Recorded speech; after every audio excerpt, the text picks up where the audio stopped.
है तो नहीं।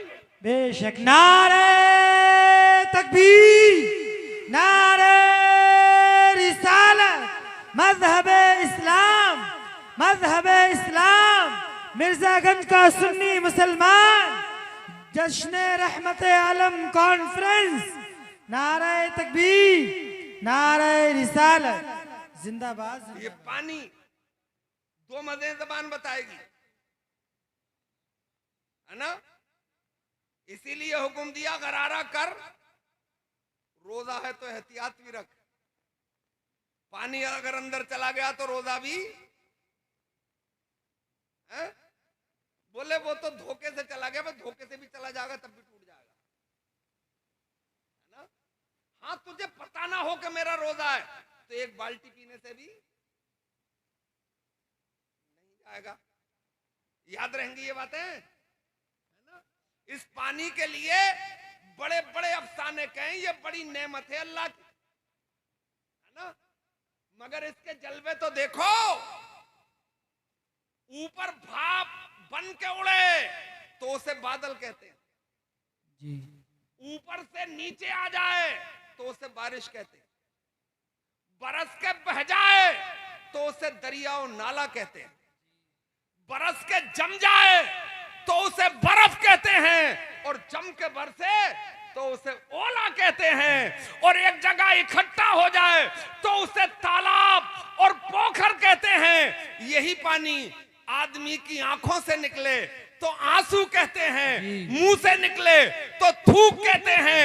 यही पानी जिस्म से निकल जाए तो पसीना कहते हैं। यही पानी सुबह को किसी फूल की पत्ती पे नजर आए तो उसे शबनम कहते हैं। यही पानी किसी फल से निकल जाए तो उसे अरक और जूस कहते हैं, और यही पानी पैगंबर की एड़ी से निकल जाए तो उसे जमजम कहते हैं, और यही पानी पैगंबर इस्लाम की उंगलियों से निकल जाए तो उसे आबे रहमत। नारे तकबीर, नारे रिसालत, अज़मत मुस्तफा, रिफात मुस्तफा, लुआबे पाके मुस्तफा, दहने मुस्तफा, आशिकाने मुस्तफा। नारे तकबीर, नारे रिसालत। सुभान अल्लाह, सुभान अल्लाह। बेशक, जिंदाबाद, जिंदाबाद। हज़रात, अब पानी का मजा भी आपने जबान से परख लिया। अब बू और देखना है तो नाक में पानी चढ़ा ले। अब ये तीनों चीजें पता चल गईं। अब फर्ज की इब्तिदा कर। पानी में रंग भी ओरिजिनल, यानी कलर भी ओरिजिनल, बू भी कोई नहीं है, मजा भी ओरिजिनल है। अब चेहरा धो, अब पर्दा अदा कर। ये मुस्तफा की सुन्नत है। मेरे इस्लामी भाइयों, ये वुजू के जलवे में आपको बता रहा हूं। इसी वुजू में एक सुन्नत और है जी। आखिरी सुन्नत बता रहा हूं, सो मत जाइए कोई।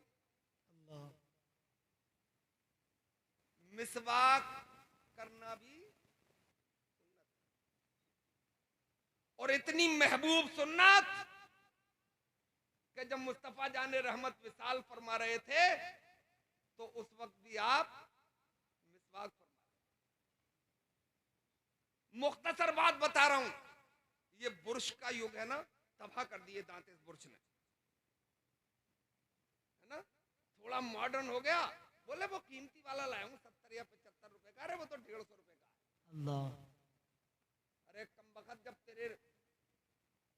तेरे आका सल्लल्लाहु अलैहि वसल्लम ने मिसवाक को सुन्नत कर दिया, उनका तरीका, तो बुर्श के चक्कर में पड़ क्यों रहा है? बेशक। और दांतों की जड़ों को तबाह करे दे रहा है।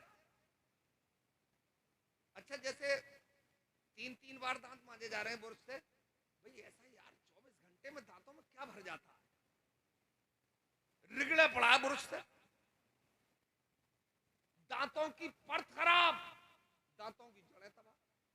मैं कह रहा था अभी बैठक में कि जब हमारे बुजुर्ग चूल्हे पर के चारों तरफ उंगली अंदर घुमा के और सुबह को दांत मांज लेते थे, 100 साल भी जिंदा रहते थे, दांत चमकदार भी रहते थे और हड्डी तोड़ने के लायक भी रहते थे। जी बेशक हक खिताब टूथपेस्ट चल गया था, फला कंपनी का है, मत पढ़ियो चक्कर में यार, छोड़ दो, मिसवाक करा करो। सुभान अल्लाह।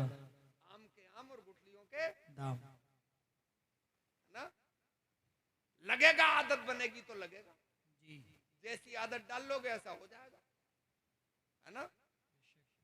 तो एक अंग्रेज के पैरिया लग गया, दांतों का सख्त बीमार हो गया, ठंडी हवा लगे, गर्म हवा लगे, ठंडा पानी लगे, गर्म पानी लगे, कुछ दबा ना सके। डेंटल सर्जन के पास पहुंचा, बोला हमारा इलाज कर दोगे? बोले कर देंगे। महंगी दवाएं लिख दी, ये टूथपेस्ट लिख दिया, ये पाउडर लिख दिया, ये फलां पिल्स लिख दी। 1 महीने तक इस्तेमाल करता रहा, खातिर का फायदा ना हुआ। मस्जिद के करीब से गुजर रहा था और कोई 70-80 साल का बुजुर्ग वुजू की तैयारी कर रहा था, यानी दांतों पे मिसवाक कर रहा था। बोलो सुभान अल्लाह। सुभान अल्लाह।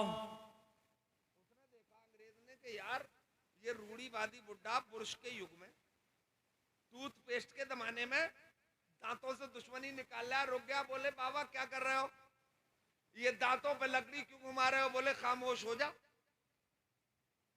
बोले लकड़ी तो है। बोले चुप जा। लकड़ी बार बार लकड़ी बोल रहा है। बोले फिर क्या बोलूं? बोले मिसवाक बोल। सुभान बोले बोल दी बाबा, इससे कोई फायदा? बोले बहुत बड़ा फायदा है। जब हम नमाज का इरादा करते हैं और वुजू करते हैं, और जिस वुजू में हम मिसवाक नहीं करते तो 1 रकत नमाज पढ़ते हैं तो 1 रकत का सवाब मिलता है, और जिस वुजू में हम मिसवाक कर लेते हैं, पढ़ते 1 रकत है मगर सवाब इसके तुफैल में परवरदिगार 70 रकात का अता फरमाता है। सुभान अल्लाह। कितनी रकात का? 2 बार घुमा लो, 1 पढ़ी 70 का सवाब मिल गया। यानी सरकार की सुन्नत पे अमल करो, जन्नत उसके बदले में परवरदिगार अता फरमा देगा, और बोनस में दुनिया को तुम्हारे कदमों पे निसार कर देगा। सुभान अल्लाह। है ना। बोले फायदा? बोले बेरे तुम रकत गिना रहे हो, मैं तो क्रिश्चियन हूं, मैं तो ईसाई हूं, दांतों को कोई फायदा हो तो बताओ। बोले 70 साल का हो गया हूं मगर हड्डी अभी भी तोड़ लेता हूं। बोले एक हमें भी दे दो। बोले लकड़ी बोलेगा पूरी उम्र नहीं दूंगा। मिसवाक 1 बार बोल 2 ले जा। मरता क्या ना करता? बोले मिसवाक। बोले 2 ले जा। 1 हफ्ते अपने दांतों पे उसने वो घुमाई, दांतों की मुकम्मल बीमारियां काफूर हो गई। अब बहुत गुस्से में, पूरे जलाल में, और वो डेंटल सर्जन के पास पहुंचा और बोला भाई डॉक्टर तेरी पैथी निहायती नाकारा पैथी है। बोले क्या हो गया? बोले मेरी जेब भी खाली करा दी और मुझे फायदा भी नहीं हुआ। अच्छा ये भी मानो मुसलमानों, दुनिया की कोई भी ऐसी पैथी नहीं है, चाहे वो एलोपैथी हो जिसे मॉडर्न पैथी कहते हैं, बड़े चर्चे हैं इसके, बड़े बड़े अस्पताल खोले गए हैं इसके, चाहे होम्योपैथी हो जो लिक्विड में गोली डाल के दी जाती हैं, चाहे वो इलेक्ट्रॉनिक पैथी हो, चाहे वो दुनिया की कोई भी पैथी हो, आयुर्वेदी हो या आपकी आयुर्वेद हो, यूनानी हो, आज तक किसी ने के भी जनक ने ये दावा नहीं किया है कि मेरी दवा 100 की 100% कामयाब हो जाती है। भाई कोई गोली मेरी बॉडी पे सेलेक्ट हो जाती है और मेरा बुखार सही हो जाता है, वो आपकी बॉडी पे सेलेक्ट ना हो तो महीनों बुखार ना जाए, आपका टेम्परेचर देख के दी जाएगी। मगर एक ऐसी पैथी है दुनिया में जिसे हम सुन्नते मुस्तफा कहते हैं, वो दुनिया में भी 100 की 100% कामयाब है और आखिरत में भी 100 की 100% कामयाब। बेशक सुभान अल्लाह। क्या हुआ? बोले हुआ ये कि तेरी दवा से तो कोई फायदा नहीं हुआ। मैं एक मुसलमान बुजुर्ग से ये लकड़ी लेके आया, 1 हफ्ते अपने दांतों पे घुमाई, मेरी दांतों की तमाम बीमारियां दूर हो। बोले चीखे मत, बैठ जा, लकड़ी दिखा। उसने जेब में से लकड़ी निकाल के